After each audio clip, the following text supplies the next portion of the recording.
We live in an era where people are hyper aware and underactive.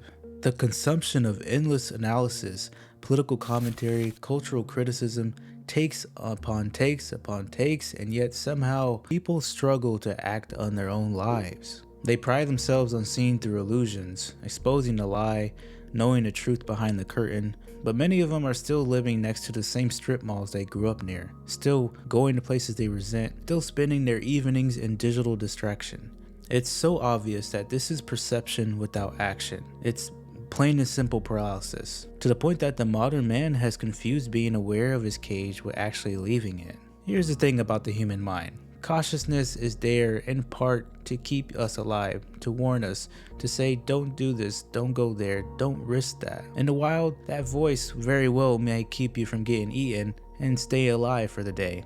Our battle is against constant digital input, comparison, judgment, and endless commentary, and not about direct immediate survival. And so those same warning systems that might help us in the wild have now become ways to imprison us. And you know the spiral all too well. The don't approach her, don't try that, don't embarrass yourself, don't fail publicly, don't risk.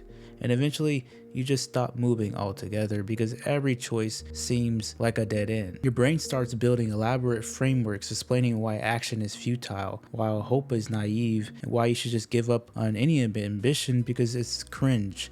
You tell yourself this is intelligence, but it's not intelligence. It is fear wearing the same costume as analysis. There's a Japanese art form out there called Kintsugi. When a ceramic bowl breaks, instead of hiding the fractures, they fill it with gold. They make the crack the most beautiful part. The break is not a flaw in this case. It is the proof that the thing was real enough to break in the first place. Modern culture is so gun-ho about wanting the gold without having the fracture. Everyone wants the confidence, the charisma, the strength, all the aura, but no one wants to put in the reps of humiliation, rejection, and repeated failure that actually allows for genuine aura. You cannot have strength without strain. When was the last time you nerded out about something? And I really mean it. About a hobby, a game, a show, a craft, something that animated you, something where time simply disappeared. Many people can talk for hours about politics, geopolitics, society's decline, but they cannot passionately describe a single thing they actually love. Just ask anyone what they'd like to do for fun, what's their hobby, and they're most likely going to give you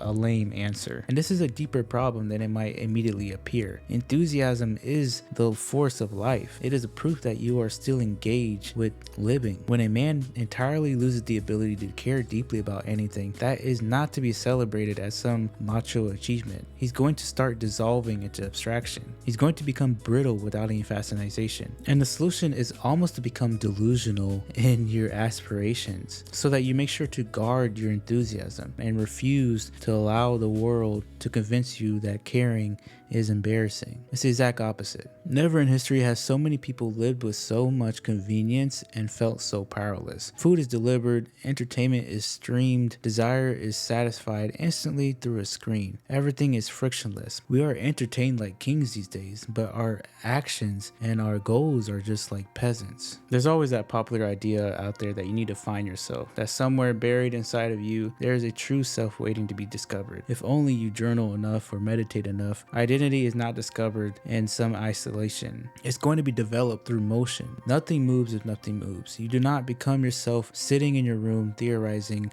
about who you are. You become yourself through action, through risks that didn't work. This is the story that you need to write. You need to build your own narrative. You are the protagonist. And that's going to be how you find your identity, through experience. Goals are useful, plans are helpful, but for most of us, over planning is just another form of avoidance. Sometimes with plans, simply planning can feel like progress. We prepare until preparation feels like action, and then we never fire. Loading the cannons means you're preparing yourself to fire, not just theorizing about it or describing it. You build strength, develop skills, approach what you want, accept rejection, fail publicly, try again. Nothing moves if nothing moves. It's okay if you don't have perfect certainty, and it's okay if you don't have a flawless strategy, but you just simply need to move. You had to have motion. Now, it's important to remember to not fall into despair. You don't want to become hollow. This is what happens when someone loses the will to keep trying at all. They just stop. They become an empty thing wandering in the darkness. Just look at any hero in any story that really inspires you. Most likely, they collapsed at some point. They just simply couldn't move, and the people around them thought they were broken beyond repair. But in spite of that, they didn't give up. They didn't turn hollow. They got back on the horse and they went back into action. This is the type of act of faith that this video is about. Not blind optimism, but the choice made deliberately in full knowledge of the odds to believe that your movements matter. There will always be voices telling you that your effort is naive, that hope is cringe,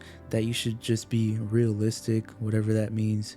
But life rewards engagement. It rewards the man who keeps on hunting, who makes that attempt, who dares to look foolish, who wants to learn, who keeps growing, who tries again. You're not just here to commentate, you're here to participate and make your stand.